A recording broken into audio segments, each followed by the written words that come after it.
친절학생 정쌤입니다. 안녕하세요. 자, 이 영상은 여러분들 시험 범위를 한번 쭉 훑어보는 복습 시간이에요. 복습이고요. 시험 범위가 크기 때문에 복습 영상도 다소 길 거예요. 영상이 좀 길다고 해도 너무 불평하지 말고 자기가 얼마나 알고 있는지 개념 한번 훑어본다는 생각으로 잘 따라와줬으면 좋겠네요. 그러면 첫 번째 단원, 여러 가지 운동, 그 역학 파트부터 시작해 보도록 할게요. 가죠. 첫 번째는 여러 가지 운동이라는 단원이었어요.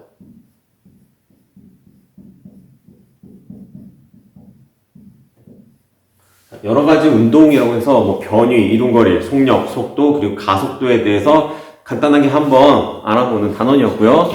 한번 해보죠. 자, A라는 지역이 있고 B라는 지역이 있어. 지금 뭐 그릴 것 같아요? 딱 머릿속에 그려지죠? 자, A에서 B까지 가는데 한 명은 삥 돌아갔고요. 한 명은 쭉 최대한 빠른 직선거리로 갔어요. 자, 이렇게 삥 돌아간 거. 실제로 얘가 이동한 거리. 이 사람이 이동한 거리는 이동거리라고 표현하고요. 직선거리로 갔다면 이 직선거리는 변이라고 하죠. 변위. 그치?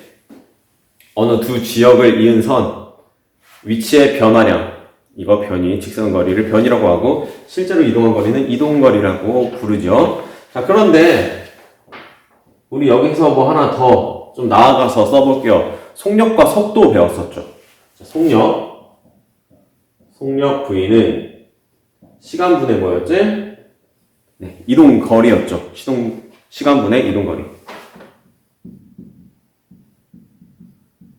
그래서 이동거리를 뭐 S라고 쓴다면 T분의 S 이런 식으로 쓸 수 있겠지. 자, 이게 속력이었어요. 자, 변이와 관련된 건 속력 아니라 뭐였죠? 속도죠. 속도. 자, 속도는 역시 V라고 쓸 거고 시간분의 변위. 이거 역시 뭐 T분의 S 뭐 이런 식으로 쓰는데 지금 여러분들 교육과정에서 나오고 있지 않지만 뭐 잘 외우기 위해서 혹은 물리를 제대로 공부하기 위해서는 이런 식으로 벡터 표시를 하는 것도 좋은 습관이에요. 자, 벡터가 있다는 건 방향이 있다는 거예요. 방향성. 자, 속력이라는 건 그냥 어차피 그 크기만 봐요. 하지만 속도 그리고 변위 얘네들은 방향까지 본다. 그래서 벡터라고 표시를 하고요. 자, 무튼 이동거리, 변위, 속력, 속도에 대해서 알아봤고 그 다음 나온 게 이제 가속도예요. 가속도.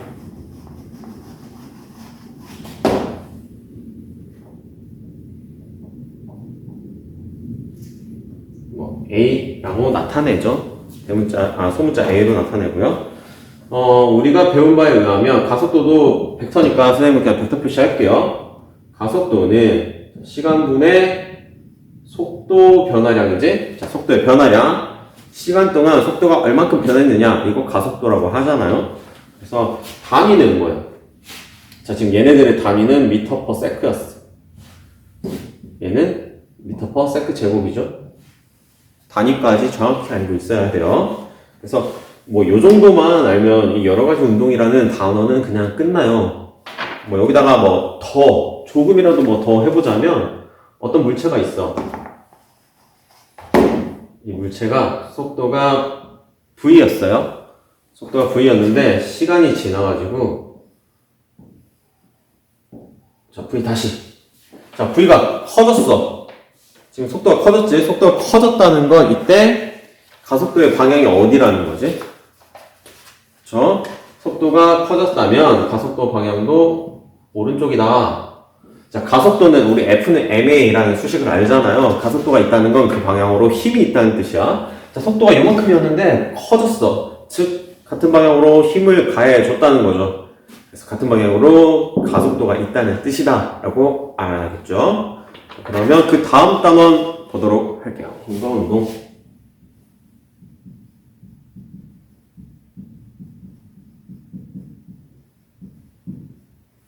자, 힘과 운동. 자, 힘 F 나올 거고, 운동 상태, 뭐 등속도, 등가속도, 뭐 이런 것들이 나왔던 거 기억하죠? 자, 그러면 여기에서 첫 번째, 뉴턴의 운동 법칙부터 알아보도록 할게요.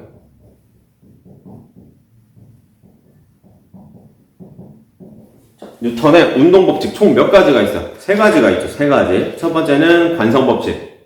자, 관성의 법칙. 첫 번째. 관성의 법칙. 두 번째는 힘과 가속도 그리고 질량의 관계를 나타낸 가속도 법칙이 있고요. 가속도 법칙.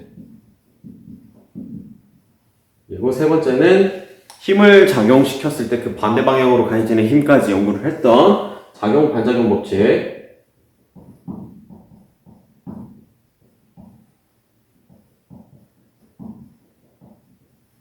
이렇게 총 세 가지를 알아봤었죠. 세 가지가 있었는데 하나씩 뭐 간략하게 이거에 대해 설명을 해보자면, 자, 관성의 법칙은 운동의 상태를 어떻게 하는 거?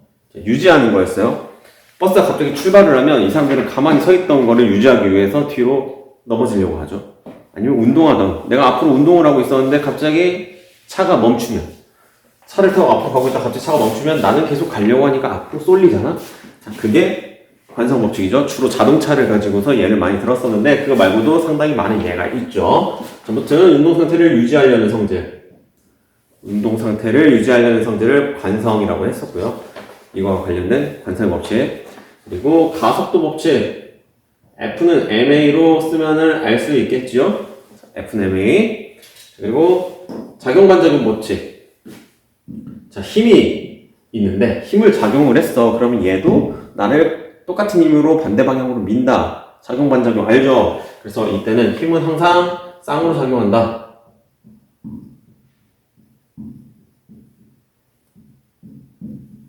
이렇게 알고 있으면 되겠네요. 힘은 항상 쌍으로 작용을 한다. 자, 그러면 일단 이렇게 세 가지는 알겠어. 그럼 그 다음 등속도 운동에 대해서 알아보도록 할게요.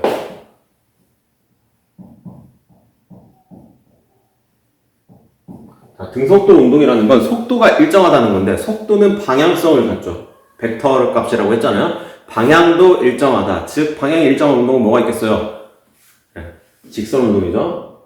자, 그래서 등속 직선 운동이라고도 하고요. 자, 그냥 등속도 운동이라고도 하고요. 똑같은 말이에요. 그래프로 좀 설명을 해보자면, 자, 시간과 속도의 그래프에서 이렇게 속도가 일정하게 나오겠지? 그리고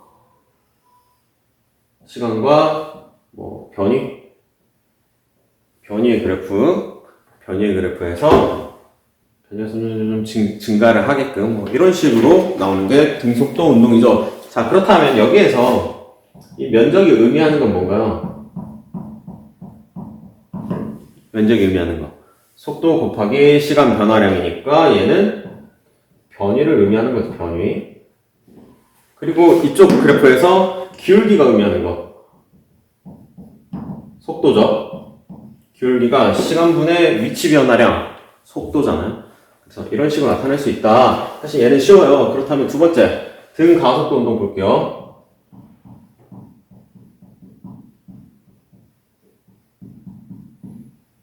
자, 등가속도 운동 역시 가속도가 일정한 거예요. 가속도 역시 벡터 값이에요. 아까 앞에서 했었는데 가속도도 방향성을 갖기 때문에 얘도 뭐 당연히 직선 운동이죠. 그래서 등가속도 직선 운동이라고 표현을 해도 괜찮고요. 자, 그러면 얘도 한번 그래프로 나타내 볼게요. 자, 시간과 가속도 그래프가 있고요. 가속도는 일정해야겠지? 그쵸? 일정해야겠죠? 등 가속도니까. 자, 그러면 시간과 속도 그래프에서는 가속도가 일정해. 즉 속도가 점점 증가를 해야겠죠? 처음 속도를 0이라고 한다면 그래프는 이런 식으로 나오겠죠. 그리고 시간과 거리 그래프로 나타내자면, 자, 이 상황에서는 뭐 이동거리, 변이 다 똑같은 말이에요. 왜냐면 그냥 직선 운동이니까 한 방향으로만 직선 운동하는데 그런 변이나 거리나 똑같잖아. 그래서 시간과 거리의 그래프로 나타내자면, 자, 기울기가 속도라고 했는데 속도가 점점 증가를 하죠. 그래서 기울기가 증가하는 뭐 이런 그래프가 나오겠죠.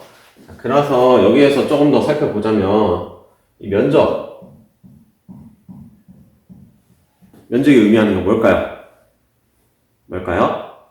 시간이랑 가속도 곱한 값이잖아요. 속도 변화량. 속도 변화량. 그리고 여기에서 이 면적은 역시 아까 말했던 것처럼 변위. 그리고 얘 기울기는 시간분의 속도 변화량이 기울기니까 가속도를 의미를 하고요. 그렇죠?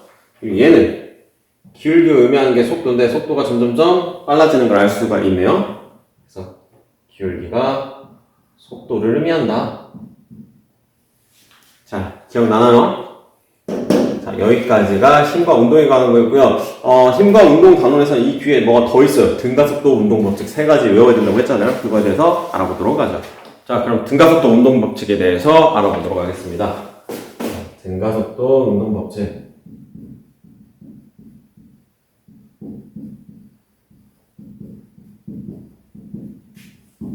자, 등가속도 운동 법칙 세 가지 있어요. 세 가지. 증명하는 법을 지금 하나하나 나열하진 않을게요. 하지만 수업 중에 우리 해봤잖아요. 그래서 아마 기억에 온라인 기간에 있었어요. 그 영상을 다시 보는 것도 추천을 해요. 자, V는 V0 플러스 H. 이게 첫 번째였고, 두 번째, 거리 S는 V0T 플러스 2분의 1 AT의 제곱. 세 번째 거는 EAS는 V제곱 마이너스 V0 제곱. 자, 이렇게 세 가지 있었지? 근데 내가 그 1학년들 그 1학년이 아니다. 2학년 물리학 1 문제집을 많이 풀어보니까, 이게 좀 많이 쓰여요, 생각보다. 특히 얘는 좀 잘 외워놓으서 이게 많이 나오더라고요. 자, 그러면 이거 활용한 문제 하나 한번 풀어보도록 할게요. 예를 들어서, 어떤 물체가 있어. 2kg짜리 물체가 있고, 처음 속도는 0이야. 속도가 0인 물체가 하나가 있는데, 내가 얘를 힘 F만큼 줘가지고 미는 거지. 근데 이때 힘은 10N이었다. 자, 질문 1번. 가속도는 얼마인가? 자, 가속도는 얼마인가요? 이거 F는 MA로 푸는 거잖아요. F는 MA. 근데 F가 10이야. M은 2kg이야. A는 그럼 몇? A는 5m/s 제곱이라고 반드시 단위를 써야 돼요. 자, 이렇게 나타내면 되는데, 이건 너무 쉽잖아요. 하나 더 해볼게요. 질문. 만약에 이렇게 밀어가지고, 10m를 이동했다 해볼게. 10m 이동 시 속력은? 자, 10m 이동했을 때 속력. 자, 이런 문제를 풀 때 지금 이거 세 번째 수식이 쓰이는 거예요. 자, EAS라고 했으니까 2 곱하기 A는 5, S는 10m. EAS는 V제곱 마이너스 V0 제곱인데 V0가 0이라고 했어요. 그래서 초기 속력 0이다. 그래서 V제곱이 100이 나와야 되니까 답은 10m/s가 나온다. 이거 역시 단위를 써야 되는 거고요. 자, 이런 식으로 문제 나올 수 있기 때문에 이 수식을 꼭 외워야 된다는 거야. 얘가 머릿속에 들어있어야 답이 바로바로 나오겠죠. 그렇죠? 자, 여기까지가 이제 힘과 운동에 대한 내용이었고요. 바로 이어서 힘의 상호작용이라는 단원. 힘의 상호작용 보도록 할게요. 자, 힘의 상호작용. 여기 뭐 별거 없어요. 그냥 작용, 반작용만 나오는데 그림 하나로만 설명을 할게요. 어떤 물체가 있어요. 물체가 있고,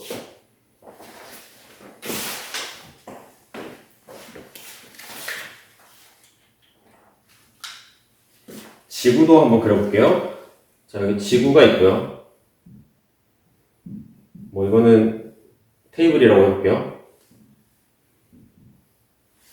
자, 그러면 여기에서 화살표로 몇 가지 그려볼 수 있겠는데요. 자, 지구가 책상을 당기고 있어요. 지구가 물체를 당기고 있어. 지구가 물체를. 그럼 얘하고 작용, 반작용 관계에 있는 애는 누굴까요? 무슨 힘일까요?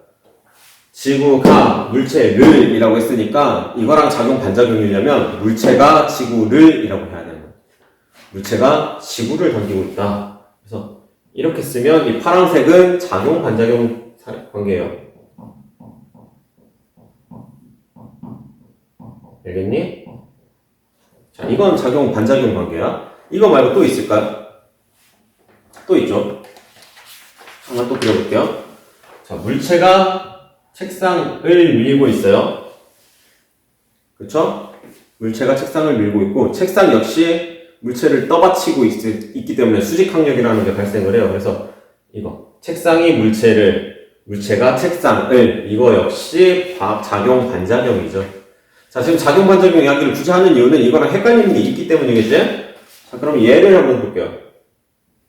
어떤 물체가 줄에 매달려 있어요. 줄이 있다는 건 지금 장력이 작용하는 거지. 장력 T가 있는 거지. 그리고 얘한테는 또 뭐가 작용해요? 매달려 있으니까 아래쪽으로 중력 작용하는 거죠. 그래서 이 경우에 중력 mg와 장력 T는 어떤 관계에 있느냐? 이것도 작용 반작용이냐 하겠지만 이건 작용 반작용이 아니야. 이거 뭐라 그래요? 힘의 편형이에요.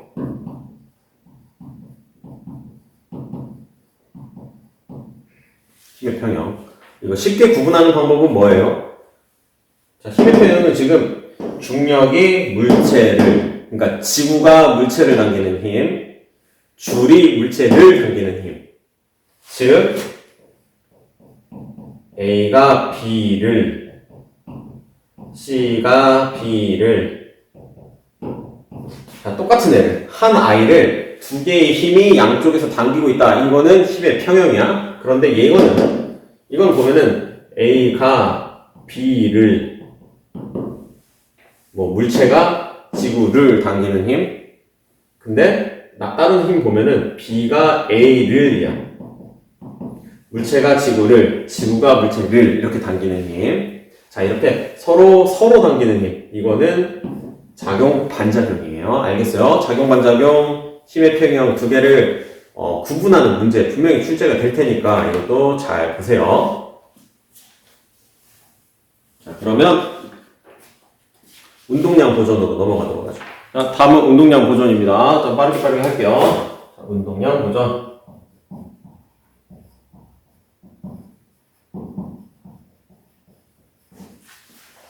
자, 운동량 보존이라는 건 이제 운동량부터 알아야 풀 수가 있겠지. 운동량 P는 mv다. 알고 있죠? 여기에서 v라는 게 속도니까 벡터 값이고 당연히 운동량 P도 벡터 값이고, 근데 저거 벡터 표시 안 해도 돼요. 여러분들 그냥 P는 mv로 외워도 되겠고요.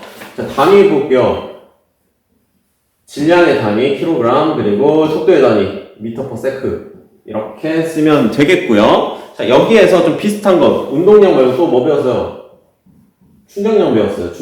충격량은 F 델타 T, FT 아일랜드 이런 식으로 애들이 여러분들이 외웠었는데 I는 F 델타 T로 쓰면 되겠고요. 이거는 단위가 뉴턴, F의 단위 뉴턴, 시간의 단위 뉴턴 세크 이렇게 쓸 수도 있었고, 자, 이거를 다른 식으로도 표현할 수 있어요. 충격량은 운동량의 변화량이다 이렇게도 쓸 수 있잖아요. 그쵸? 그래서 예를 써보자면 mv-mv0 나중 운동량에서 처음 운동량 뺀 거. 운동량의 변화량은 충격량이다. 이렇게 쓴 거지. 그렇기 때문에 이렇게 단위가 달려도 상관은 없어. 그러니까 이 ns랑 킬로그램 미터 퍼 세크랑 똑같은 말이에요. 그래서 단위는 무엇을 써도 상관이 없다. 그리고 운동량 보존 법칙이라는 게 있죠.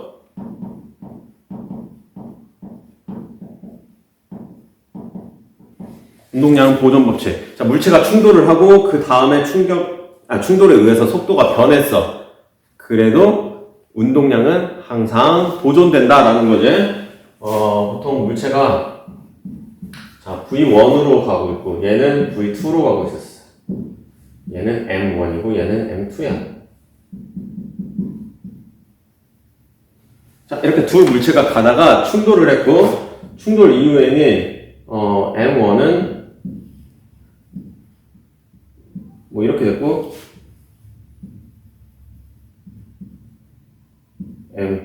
이게 이렇게 될 수가 없는데?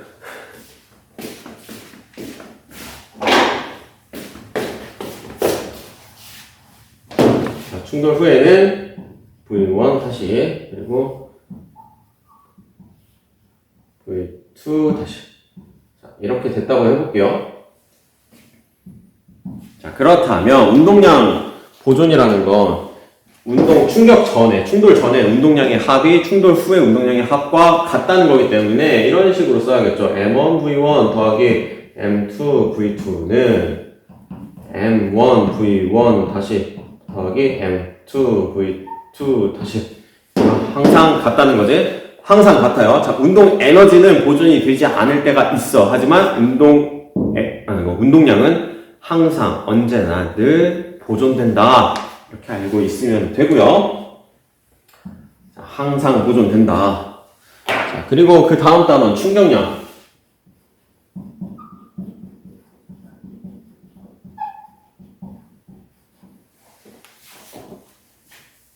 조금 겹치죠?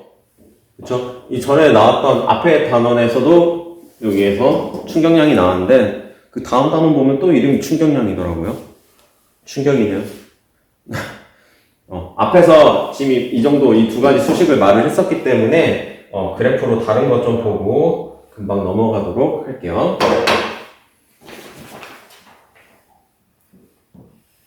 자, 이번에 그래프로 한번 볼게요. 시간과 힘의 그래프가 충격량에서는 되게 자주 나와요. 이렇게 힘이 가해졌어. 이때 면적이 의미하는 건 뭘까요? 면적이 의미하는 거? 힘 곱하기 시간 변화량이잖아. 그래서 면적이 의미하는 건 충격량이지. 충격량. 그쵸? 충격량이다. 그러면 이런 그래프도 너 분명히 봤을 텐데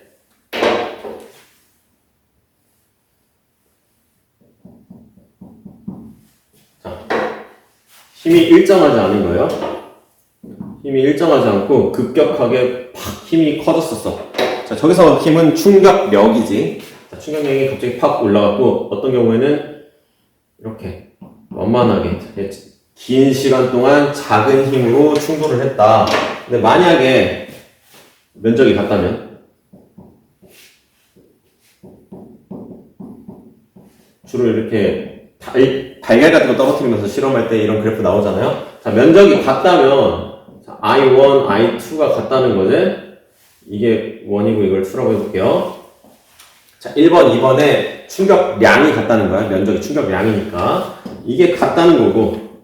그렇다면, 자, 평균 힘 볼게요. 여기 평균이면 F에다가 위에다가 이렇게 짝대기 끄면 돼요. 평균 힘은 뭐가 더 커요?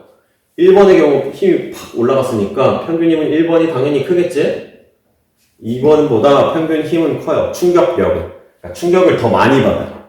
그런데 이때 시간은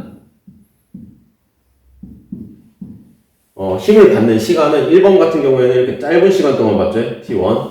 그치? 근데 2번은 여기서 여기까지 길게 받잖아요. T2. 그렇기 때문에 T2가 더 크고, 자, 이거가 의미하는 바가 뭐냐면, 충격을 길게, 아주 오랜 시간 동안 충격을 받으면 똑같은 충격량을 받더라도 충격력이 작다. 덜 아프다라는 거지. 그래서 우리 여기서 이 단원에서 이런 거 물어보잖아요. 충격을 감소시키는 장치. 뭐가 있어요? 충격을 감소시키는 장치. 야구할 때 보면 포수들이 글러브를 끼죠. 포수뿐만 아니라, 수비를 할 때 보면 모든 외야수, 내야수들이 다 글러브를 끼죠. 글러브를 껴야 덜 아파. 그치? 푹신푹신 해가지고 충돌이 되는데 시간이 오래 걸리기도 하고, 또 포수들이 공 받을 때 보면 그냥 이렇게 딱 안 받아요. 빼면서 받아요. 충돌되는 시간이 길게 해주는 거지. 그래서 감소시키는 장치, 충격을 감소시키는 장치는 글러브, 자동차 교통사고 났을 때 에어백, 우리 물건 같은 거, 택배 같은 거 보낼 때 뾱뾱이 씌우죠. 그거 포장재라고 하거든요. 등등등. 얘네들이 주로 하는 일은 충격 받을 때 시간을 높여주는 일을 하죠. 그쵸? 그래서 이런 것들이 있다. 그리고 관련해서 한번 문제 하나만 풀어볼게요.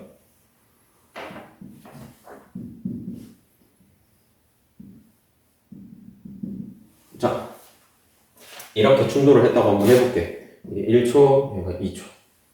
그래프가 좀 엉망이지만 그냥 이해해주세요. 그리고 최고로 올라갔을 때 10N이라고 한번 해볼게요. 자, 이때 총 받은 충격량을 계산해라 라고 하면은 충격량은 얼마?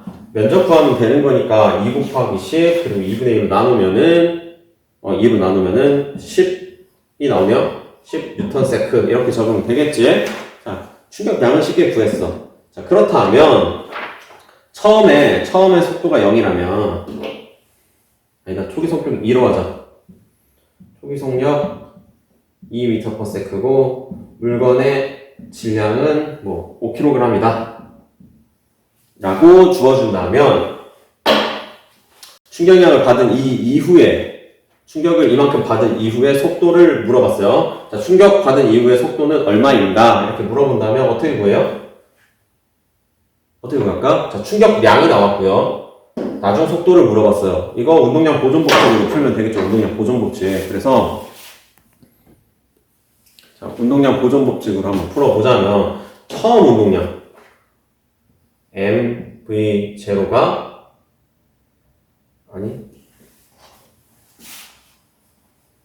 자, 운동량 보존 법칙이 아니라 이렇게 풀면 되죠. 자, 충격량은 운동량의 변화량으로 이렇게 풀면 되는 거지. 자, 충격량이 총 10이었어요. 10은 나중 운동량 마이너스 처음 운동량 나중 운동량 V를 대문자적으로 물어봤으니까 그리고 처음 운동량 이렇게 하면 되는 거지. 운동량의 변화량이니까 여기서 질량은 5구 자, 5V는 마이너스 5 여기 처음 속도가 2였으니까 10 그래서 V는 4m/s다 뭐 이런 식으로 문제를 풀면 되겠죠. 자, 어렵지 않아요. 이 정도. 분명히 이거랑 관련된 문제를 낼 거예요. 여러분들 그 수업 시간에 골프채로 골프공 치는 문제 있었어. 그런 게 좀 좋은 유형이거든요. 그런 거 보고요. 혹은 우리 문제집 완자나 뭐 이런 거 풀이했을 때 벽에다가 뭐 공 날아가가지고 벽 맞고 튀어나오는 거 있지. 그런 문제 유형들이 충분히 시험에 나올 수 있으니까 잘 알아보시고요. 자, 다음으로는 이제 역학적 에너지 보존에 대해서 보도록 하죠.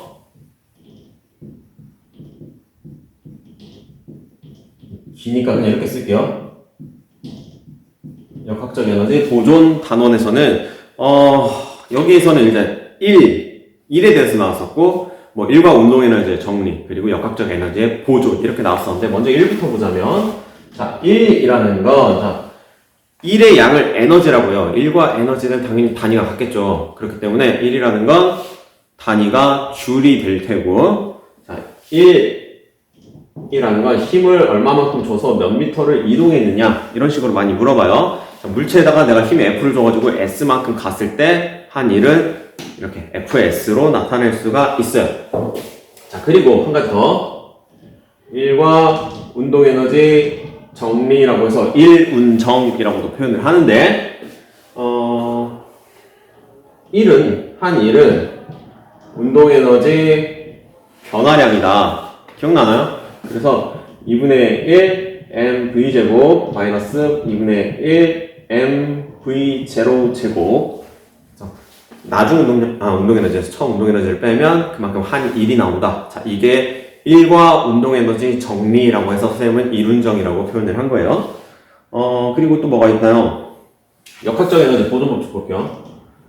역학적 에너지 보존 법칙이라는 건 우리가 중학교 때 배웠던 거에 의하면 역학적 에너지는 운동 에너지 여기 포텐셜 에너지 이렇게 쓸 수 있었지?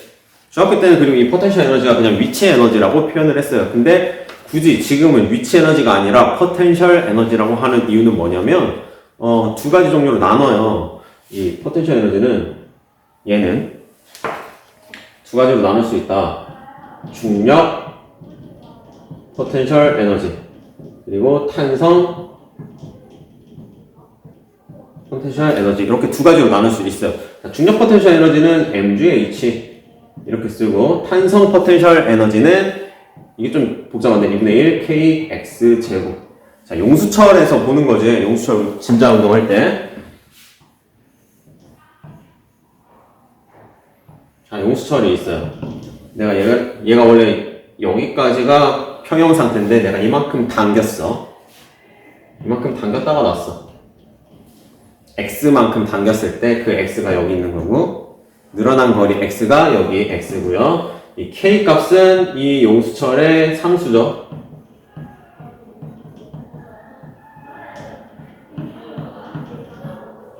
제 용수철 상수 k 이런 식으로 쓸 수가 있어요.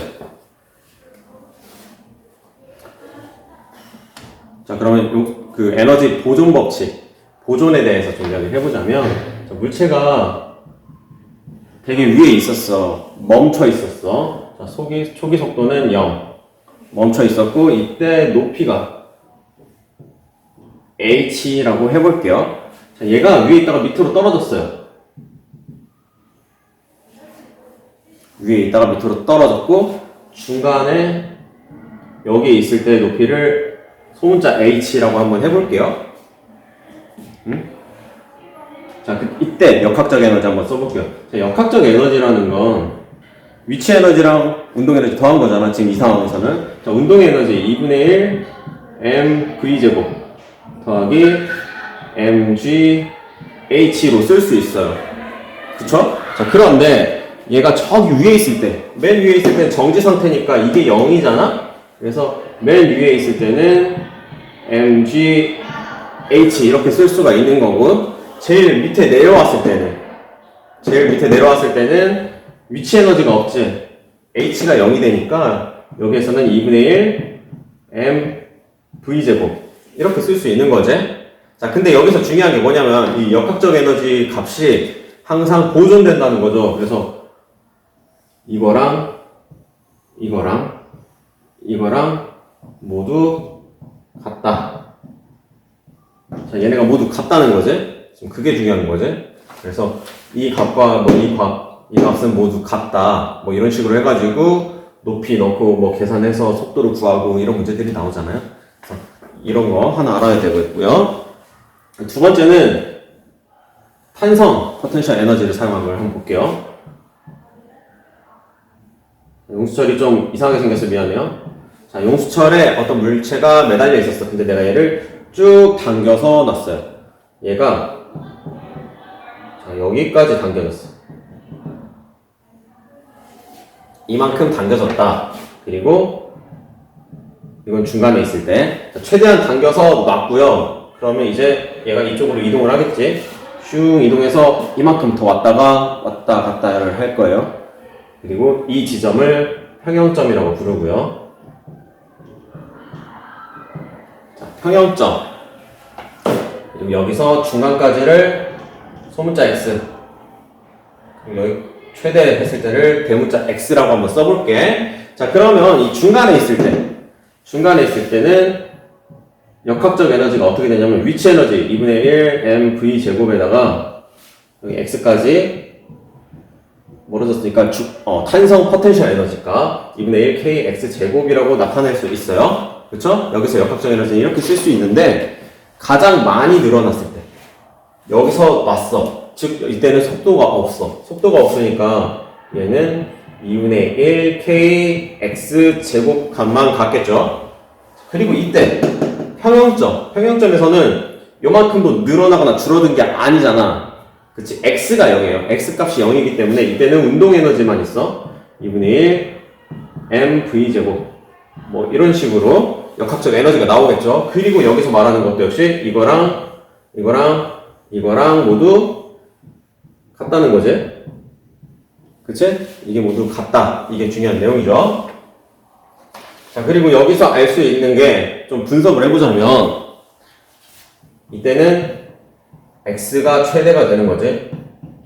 최대한 많이 늘렸으니까. 즉 포텐셜 에너지가 최대가 되는 거죠. 이때는 평형점이니까 x는 가장 작은데 뭐가 최대야? 속력이 최대지. 속력이 최대이기 때문에 이때는 운동 에너지가 최대가 되는 거죠. 그쵸? 그래서 역학적 에너지 보존 관련해서는 이 정도 하면 되겠고요. 이제 연력학 파트로 넘어가 보도록 할게요. 자, 다음은 연력학 파트예요. 열기관과 내부 에너지, 그리고 열효율, 이런 단원이 있었는데, 그냥 한꺼번에 연력학으로 할게요. 자, 연력학 단원에서는 일단 열기관이라는 말이 나왔어요. 열기관. 주로 하는 일은 열 에너지를 1로 바꾸는 거, 그치? 이때 열이라는 건 열량 Q로 나타내고 열량, 열 에너지, 열 이런 식으로 표현을 하죠. 일은 W로 쓰고요. 그치? 자, 그리고요. 대충 기관을 이렇게 그리자면 Q1을 집어 넣어줬어. 이제 고열원에서 Q1이라는 에너지를 얻었는데 이 중에서 일부를 사용을 하죠. 1로 사용을 하는 거고 나머지는 버리죠. Q2 이렇게. 이게 열 기관이잖아요. 이때 주로 계산하는 건 뭐예요? 열 효율이죠. 열 효율 2는 투입해준 열량분의 한 일을 말을 하는 거지. 얼마만큼 효율적으로 일을 했느냐 이거잖아요. 근데 이때 여기서 이걸 빼면 얘가 나오잖아요. 그쵸? 즉 이거는 이것과 이것의 차이죠. 그래서 Q1-Q2가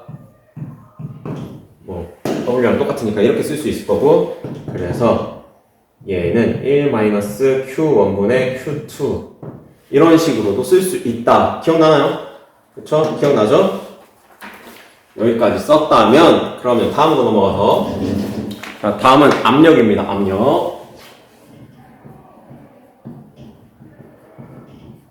압력 P. 압력 P 값은 면적분에 받는 힘을 말을 하죠. 단위 면적당 받는 힘, 압력이라고 표현하죠. 그리고 단위는 파스칼 혹은 뉴턴 퍼 미터 제곱. 자, 이거는 힘의 단위 뉴턴. 그리고 밑에 분모는 이거잖아요.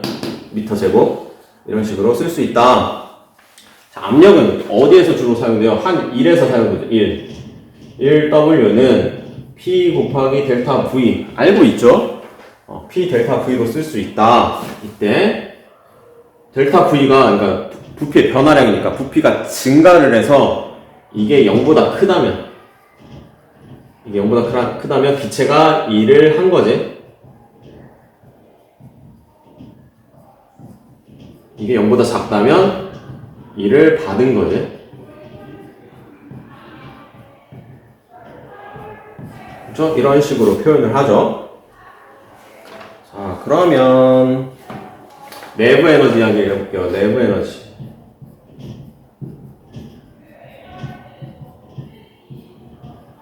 내부 에너지 U에 대해서 보자면, 자, 기체의 내부 에너지라는 건 이 기체가 갖는 운동 에너지와 포텐셜 에너지를 합한 값이야. 그런데 우리 책에서는 계속 이상 기체를 가지고 다룰 거예요. 이상 기체, 이상적인 기체. 기체의 분자 사이의 인력을 없앴어. 즉, 내부 에너지라는 건 기체의 운동 에너지라고 생각하면 돼요.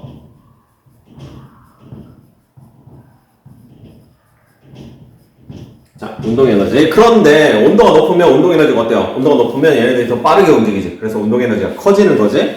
그래서 이 내부 에너지 U는 이런 식으로 이해를 해도 돼요. 자, 여기서 이거는 분자 개수. 분자수. 이거는 온도. 온도가 높을수록, 분자수가 많을수록 내부 에너지는 크다. 이런 식으로 이해를 하면 되겠고요. 여기에서 이제 중요한 거 하나. 자, 연력학체 1법칙.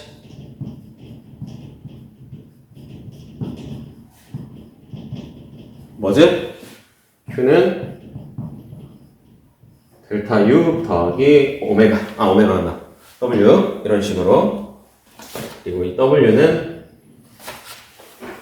P 델타 V니까 얘를 이런 식으로 외워도 되겠고요.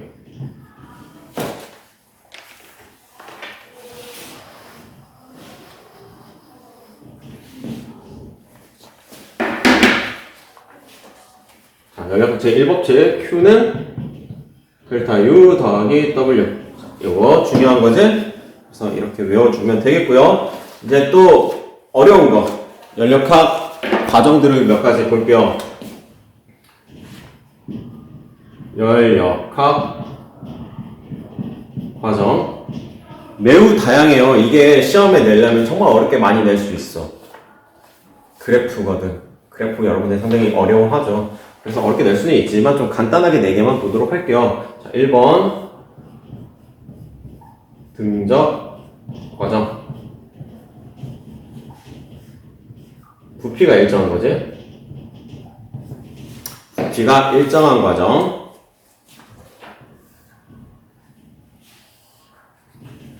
자, 이게 또 잘 안 나오네요.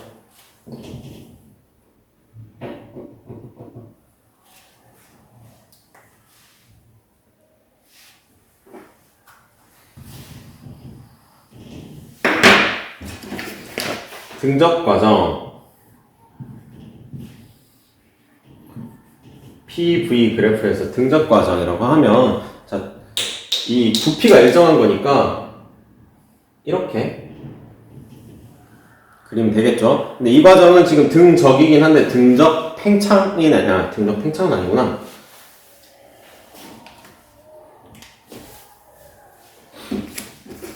자, 그리고 여기서 여러분들이 좀 체크해야 되는 게 온도예요. 온도. 자, 온도 그 그래프를 여기다 온도 선을 그리면 이런 식으로 그린다고 했잖아요. T1, T2가 있다면 지금 T2가 더 큰 거지. 즉 여기에서 여기로 이렇게 올라간다는 건 부피는 일정한데 압력이 올라간다는 건 온도가 커진다. 이런 식으로 받아들이면 돼요. 알겠죠? 자, 그리고 이때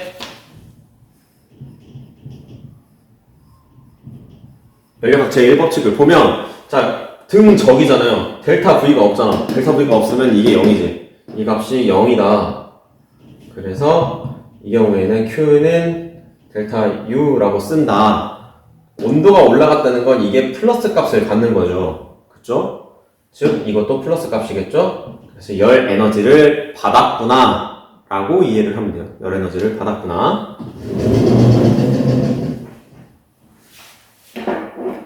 그럼 두 번째 등압 과정 볼게요.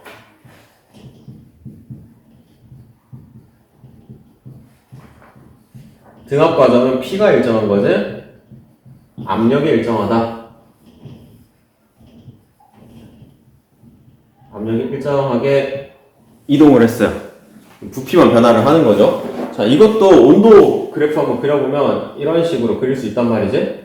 그래서 온도가 역시 여기서 여기로 갔으니까 온도가 증가를 했죠. 그쵸? 그래서 여기서도 연력학 법칙 한번 써보자면 Q는 델타 U 더하기 오메가고, 그치? 자, 부피는 증가를 했어요. 부피 증가를 했으니까 한 1은 플러스. 델타 U는 온도가 증가했으니까 이것도 역시 플러스. 즉, 열 에너지도 당연히 플러스 값을 갖겠지? 그치? 이런 식으로 알아볼 수가 있다. 자, 그러면 이제 세 번째.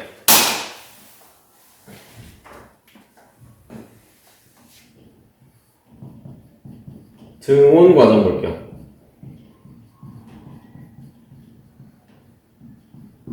등온 과정은 이제 온도가 일정한 거지? 자, 온도가 일정하기 때문에 아까 그랬던 이런 온도 그래프 이렇게 표현할 수 있는 거죠. 자, 그리고 여기서도 이걸 한번 써볼게요.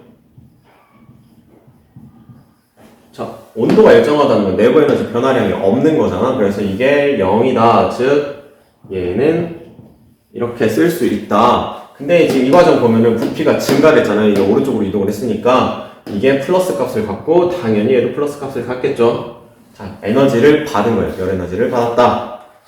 그리고 연력학 과정에서 이제 맨 마지막 거 4번 단열 볼게요.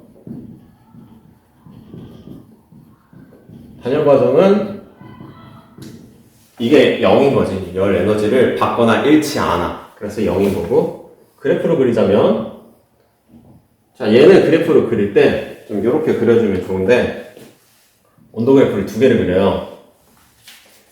온도 그래프를 두 개를 그리고 얘가 밑으로 쭉 떨어지게끔 그려주면 돼요. 자, 온도가 왜 내려가느냐에 대해서 좀 알아보자면, 이것도 역시 연력학 제1법칙을 쓰면 알아볼 수 있어요. 자, 이 연력학 제1법칙에서 이 Q값이 0인 거잖아? 즉, W는 마이너스 델타 U라고 할 수 있지? 그치? 근데, 얘가, 이게, 증가를 했어. 그래서 얘는 플러스 값을 가져요. 근데 얘도 플러스를 가지려면 요게 마이너스 값이 나와야겠죠. 여기 마이너스가 하나 있으니까. 즉, 이거는 온도가 감소해야 된다. 그래서 단열 과정에서는 부피가 늘어나면 당연히 온도는 내려가야 돼요. 반대로 부피가 줄어들려면 온도는 올라가야겠죠. 그래서 그런 차이가 있으니까 이 연력학 과정 잘 알아봐 놓고요. 그 다음 카르노 기관 볼게요. 카르노 기관. 카르노 기관도 그림을 그린다면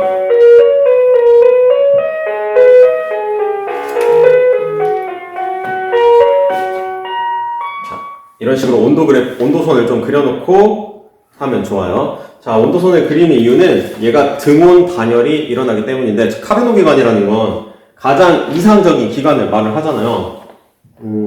가장 이상적인 열기관을 말을 하잖아. 자, 등온 일어났고요. 등온 단열. 그 다음은 단열. 그 다음 또 등온. 그 다음은 단열. 이렇게 이동하는 게 카르노 기관이죠. 첫 번째, 등온 팽창이에요. 등온 팽창. 두 번째, 등온이 아니라 단열 팽창. 세 번째, 등온 압축. 그리고 네 번째가 단열 압축인데, 자, 이거 하나하나 좀 살펴보자면, 어떻게 간단할까? 자, 여기 등온 과정이잖아요. 등온 과정. 자, 등온 과정에서 부피가 커졌어. 그러면서 열을 얻었네. 그래서 1번 과정에서는 열을 얻음.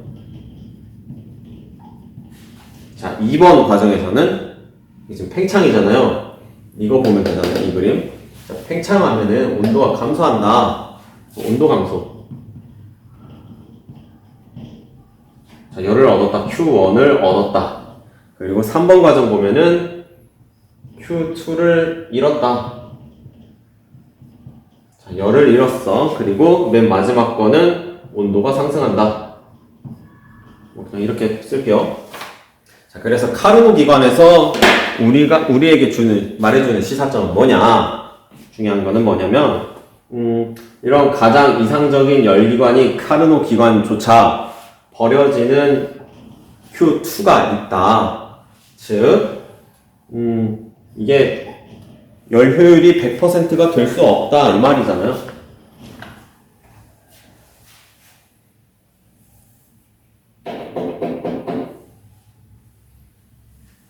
즉, 열 효율이 100% 이런 건 없다. 존재할 수가 없다는 거죠. 자, 지금 이거잖아요. 아니?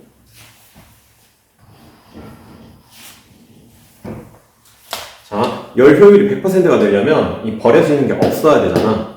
이만큼 주고 이걸로 다 일을 해야 돼요. 하지만 이게 있죠. 가장 이상적이라는 가역 과정만 거친 이 카르노 기관조차 Q2가 있어. 그렇기 때문에 100%는 절대 나올 수가 없다. 그리고 카르노 기관에서는 열 효율을 구할 때 뭐가 하나가 더 있죠. 자, 보통은 이렇게 열 효율을 구할 텐데 카르노 기관에서는 이렇게 구할 수도 있다. 1-T1분의 T2 이렇게 구할 수도 있다. 그리고 T1이 고열원의 온도예요. 이렇게도 구할 수가 있구나 라고 알면 되겠고요. 자, 여기 지금 100%가 아니구나 라고 적었던 거, 이거를 조금 더 이야기해보자면 연력학 제2법칙이죠.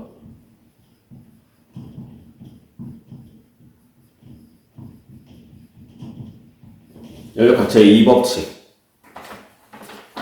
100% 열효율을 갖는 기관은 없다. 열효율은 절대 100%가 될 수 없다. 왜냐하면 자연 현상에서 엔트로피가 항상 증가하는 방향으로 흘러가.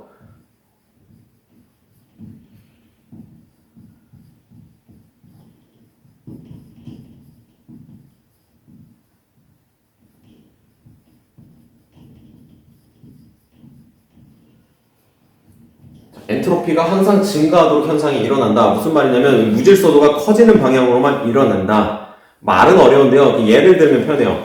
불 지피면 연기가 퍼져나가지 뭉쳐지진 않죠. 그런 것처럼 열기관에서도 고열원에서 온도를 줬어. 열을 줬어. 열 주고서 이거를 다 일로 쓰면 좋은데 너무 자연스럽게 얘네들이 저온으로 퍼져나가. 이 열이라는 건 그냥 퍼져나가잖아요. 그렇죠? 열이라는 건 우리가 의도하지 않게 그냥 자발적으로 자기들이 알아서 퍼져나가기 때문에 잃어버리는 이 열량 Q2가 반드시 있고, 그렇기 때문에 100%이 열효율이 있을 수가 없다. 이게 열역학 제2법칙이었어요. 네, 이상입니다. 자, 여기까지예요. 뒤에 이제 뭐 특수상대성 이론 파트가 있긴 한데 그거는 충분히 내가 힌트를 줬다고 생각하기 때문에 딱히 이렇게 복습을 하지는 않을 거고요. 다 써놓고 보니까 상당히 많아요. 저기 끝부터 여기까지 쭉 썼고, 여기에 그쵸? 그만큼 공부할 게 많다는 거예요. 여러분들이 죽어라 공부를 해줘야 한다는 거죠. 고생했어요. 안녕. 열공.